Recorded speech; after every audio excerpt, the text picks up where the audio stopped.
Mystery House.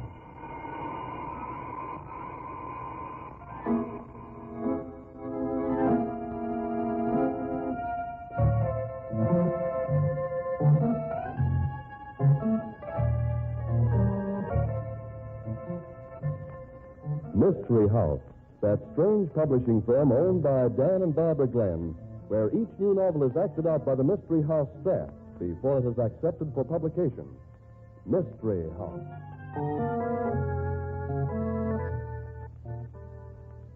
Well, Barbie, tonight's Mystery House story deals with blackmail, doesn't it? It certainly does, Dan. It's called Sauce for the Goose. That's an intriguing title. Let's go. Well, just a minute, Dan. Before you do, here's a message from our sponsor.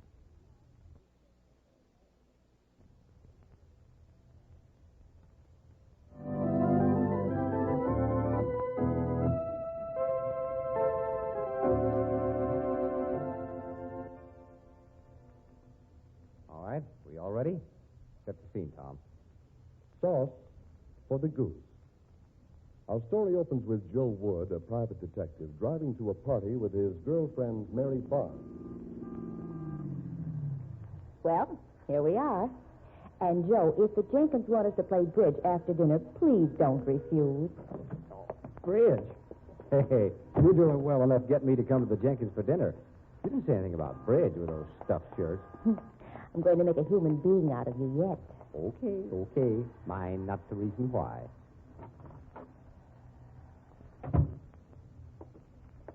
It's number 314. Clear up to the third floor. I'll ring. You might at least live in a building with an elevator. Oh, the walk will do you good. Yeah. Hey, Mary, wait a minute. You smell anything funny? Why, it smells like gas. Darn right it does. It's coming right from this apartment here. Door's locked. Give me your nail file. Wait a minute. Here it is. Yeah, thanks. Yeah, I think the tumbler's clicked. Let's see. Hey, look out. Stand back, Mary. Stand back. Stay with the door. Terrible. Oh, Joe, you aren't going in there. Of course I am. I'll be right back. Joe, are you all right? Is there anyone in there? Joe! Yeah, she's passed out. Thank goodness she's still breathing. We've got to get her to the hospital right away.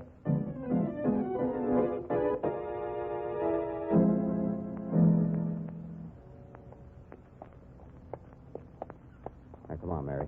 We're going to find out what this is all about. The nurse said room 205. This is it right here.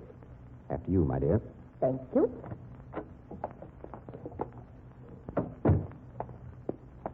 Well, how's our patient, Who are you? Oh, that's all. That's right. You wouldn't know, of course. This is Miss Mary Barnes, and I'm Joe Wood. We're the folks who got you out of your apartment. Oh. I suppose I ought to thank you. No, it isn't necessary. Well, thank you for nothing. Now I'll just have to do it all over again. Oh, now, come. It can't be that bad, miss. Things are never that bad. You'd like to know how bad it is. That's why you're here, isn't it? You think maybe it's an exciting story. Why, of all the ingratitude. Well, what did you expect, Miss Barnes? I knew what I was doing when I turned on that gas, and I knew what I wanted to do. It took nerve to do it. Don't ever let anybody tell you that only a coward commits suicide. I know different. It takes a lot of courage. Courage? Oh, sure it does. Also, it takes a mighty stupid view of things. But you can't. Oh, yes, I can. You or any other dizzy redhead. Not a brain in your head. That's my guess. Why, you big... Get out. I said get out. Just who do you think you are, anyway? Well, first of all, I'm a guy who's always barging into other people's business. And right at the moment, I'm a guy who's trying to find out whether a certain girl's feelings are completely deadened. I don't think they are. What do you mean? If you were completely whipped, you wouldn't give a lead nickel what anybody thought about you. I could insult you all night, and it wouldn't make any difference to you. But you do care. So things can't be altogether hopeless. All right, I'm properly grateful for all you've done for me. You were wonderful. You saved my life when I don't want it. So now leave me alone. I don't think we're making much of a hit, Joe. You'll catch on. Maybe we'd better go. No, before we go anyplace, I want to know some of the answers. It wouldn't do anybody any good. But maybe I could help you. Nobody could help me. Well, why not let me be the judge of that? Oh, suppose you're entitled to something for your trouble. I haven't got any money, so the best I can do is give you a story. It's not a very pretty story. Well, we're listening. There isn't any romance in it and not much excitement. I was a clerk in the Johnson's menswear store, a really smart haberdashery. Mm-hmm. I know the store. Go on. Well, one day, about a year or so ago, I'd been having a rush of business. About 10 o'clock in the morning, a well-dressed man came up to me.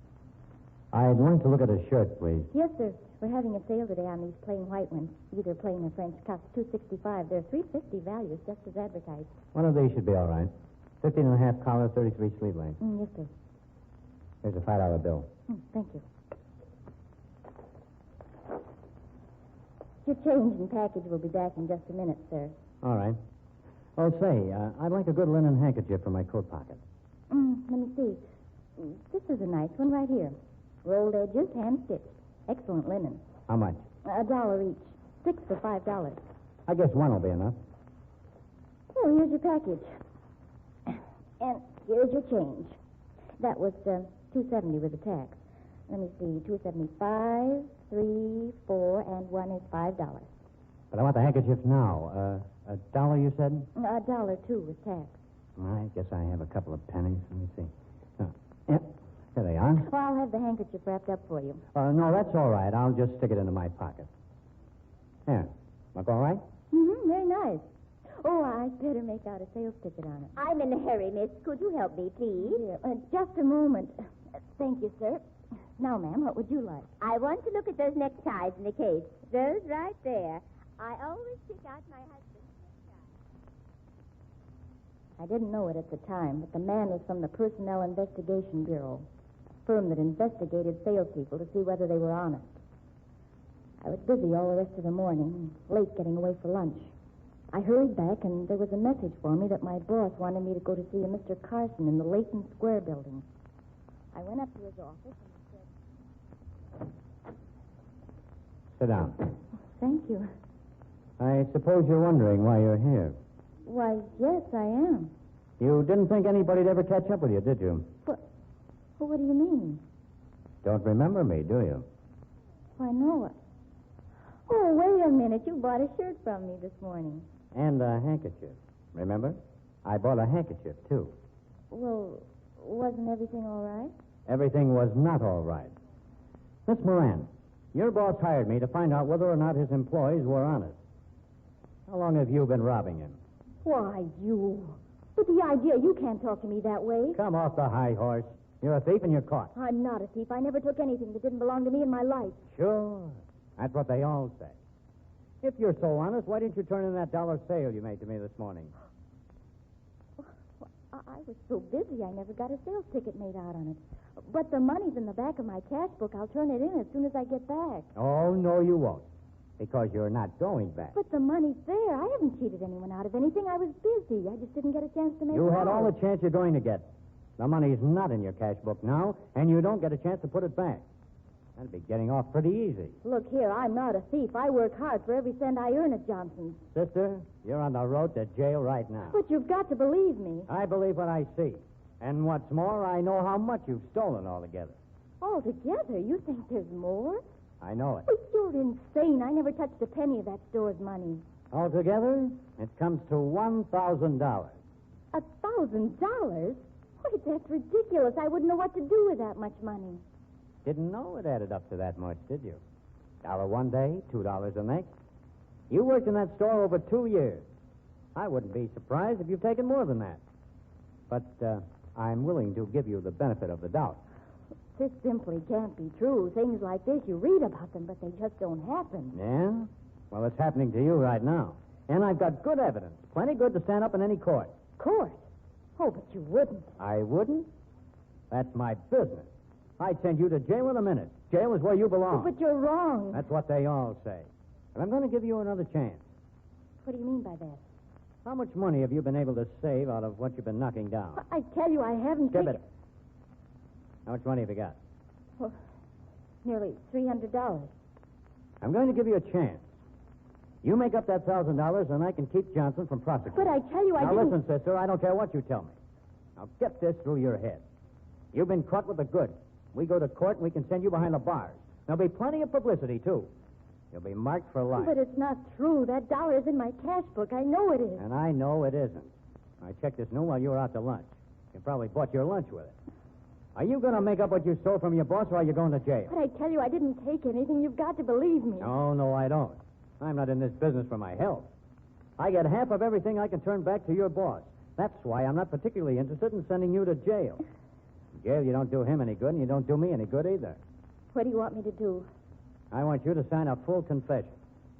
I have it all written out for you. Well, I'll do no such thing. I'm not guilty of anything, and I'm not admitting something I didn't do. Big, brave words, you little tramp. How dare you? Sit down.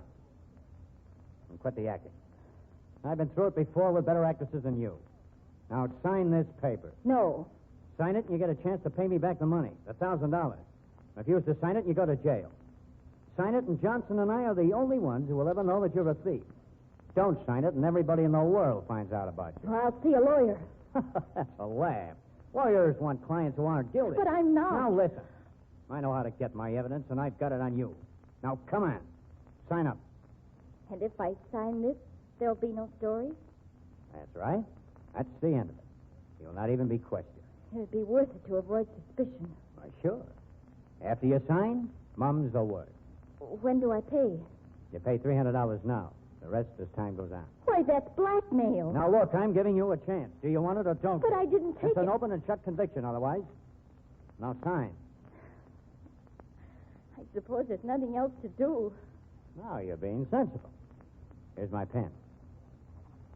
And don't think you're going to skip town either, because you'll be watched every minute until that $1,000 is paid. Well, I paid the $1,000 more than a year ago. I know, because I kept track. Then what's the difficulty? Oh, this man, this Carson, who runs the Personnel Investigation Bureau, he still has my signed confession, and he says I still owe him $500. How come? It seems there are a lot of fees involved in collecting from me. There's a little matter of interest. Oh, don't you see? As long as he has that signed confession to hold over my head, he can go on bleeding me for the rest of my life. Why, he couldn't do a thing like that. No, couldn't, maybe, but he's doing it. I'd rather die than go on like this. For nearly 2 years now, every penny I've been able to get my hands on has gone right to Carson. And the only way I can beat him is to die. No, Miss Moran. I think it's going to be much simpler than that. And not nearly so painful. Mary, Yes, Joe. you are about to become a thief. Oh? Yes. I hope you do a good job of it.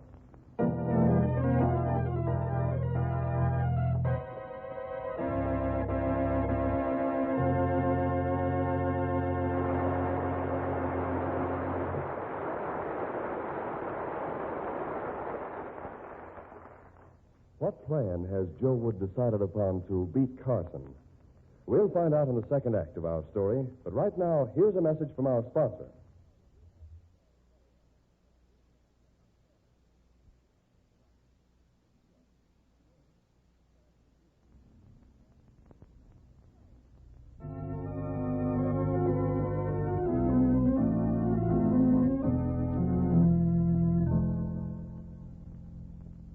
And now, for the second act of Sauce for the Goose, we go to the Personnel Investigation Bureau. Mr. Carson, the owner of the Bureau, has a caller. It's Joe Wood, who seems to have a problem. That's why I'm suspicious of her, Mr. Carson. I can't get any proof, but I'd almost be willing to swear she's been doctoring my books and robbing me blind. You came to the right place, Wood. I've caught more thieves than the whole police force in this town put together. You know how I do it? No. How? By making it easy for them to steal when they think there isn't a chance of getting caught. What's this girl's name? Mary Barnes. I'll catch her for you. Don't worry any more about it. And I'll be able to get quite a bit of the money back for you. You understand my fee, 50%? Oh, that's quite all right. That's cheap, one way you look at it. Now, I'll have to pose as a client of yours. I'll make my payments in cash to Miss Barnes. I won't wait for any receipt. We'll have an open and shut case. Yes, but what if she won't pay up? Oh, she'll pay all right. They all do.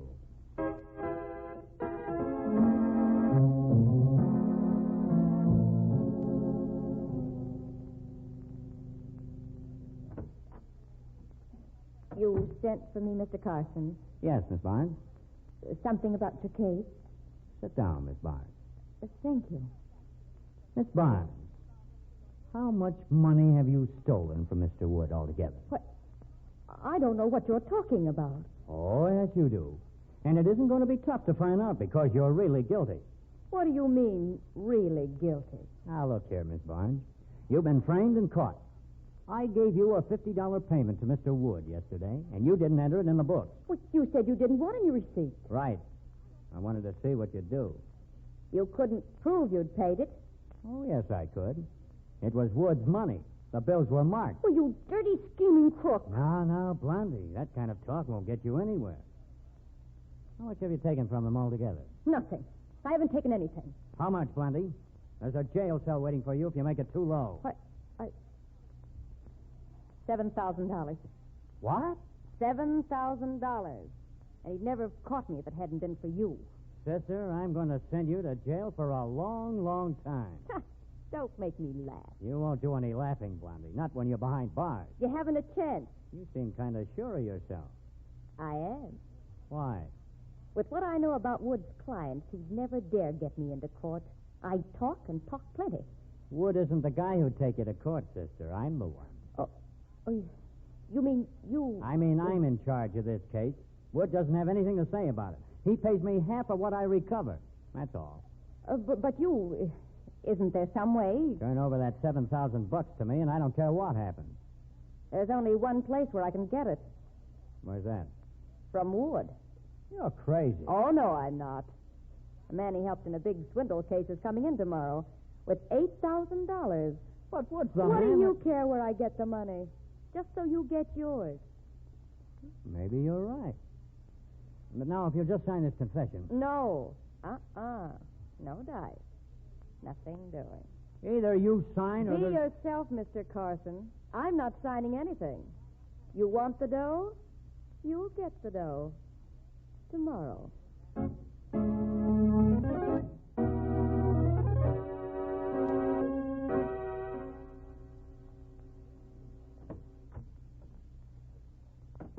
Well, Miss Barnes, I see you brought your employer with you. Hello, Carson. It's no use, Mr. Carson.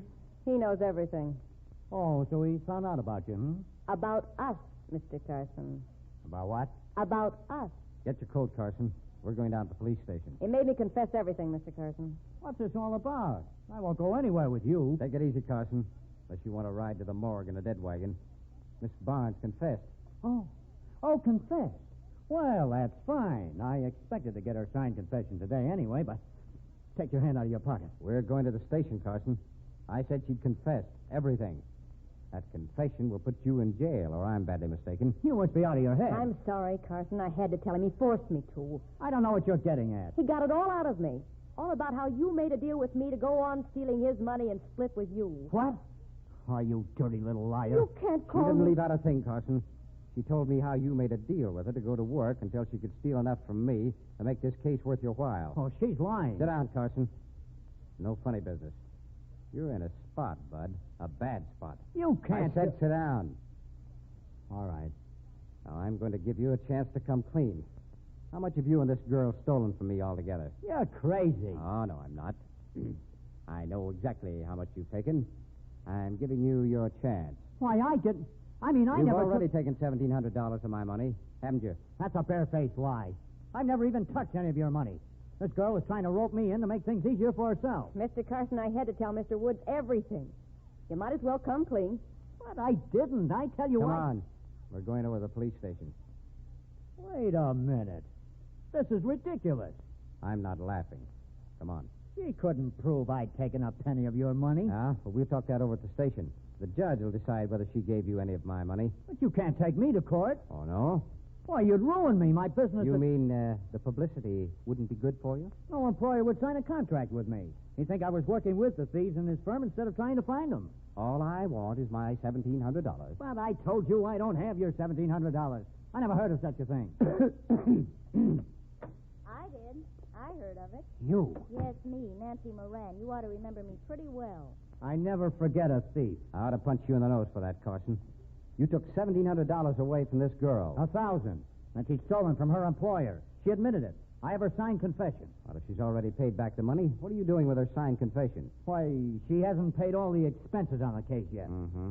Your blackmail scheme's all wound up, Carson. It isn't a blackmail scheme. It's a perfectly legitimate business. There's nothing legitimate about it. In the first place, you know that your evidence wouldn't stand up in any court in the country. Oh, yes, it would. I have signed confession. Yeah, and those confessions are secured by what the law calls entrapment. You know that our courts aren't interested in convicting people by inducing them to make mistakes. You make it easier for the poor people you trap to keep the money than to turn it in. You actually persuade them to steal. They sign those confessions and agreements of their own free will. It's a rotten racket, Carson. It's one of the worst I've ever seen. Yes, you give them a choice, all right. A choice of going to jail or paying you blackmail money for the rest of their lives. If they aren't dishonest, I don't hurt them. I never did a dishonest thing in my life. You framed me, and you know it. They all talk like that. Now, look, Carson, I won't beat around the bush. You're being blackmailed yourself right now. What do you mean? Well, Miss Barnes has given me a signed confession that she was splitting the money she stole from me, splitting it with you. But that's a lie. Sure, it's a lie. And, you want to know something else, pal? What? She never even stole any money from me. It's crooked. You couldn't get away with it. I never knew it to fail. A crook always hollers for the law the minute somebody else puts the squeeze on him. Oh, no. You aren't entitled to any protection, Carson. All right. I won't ask for any. But get this.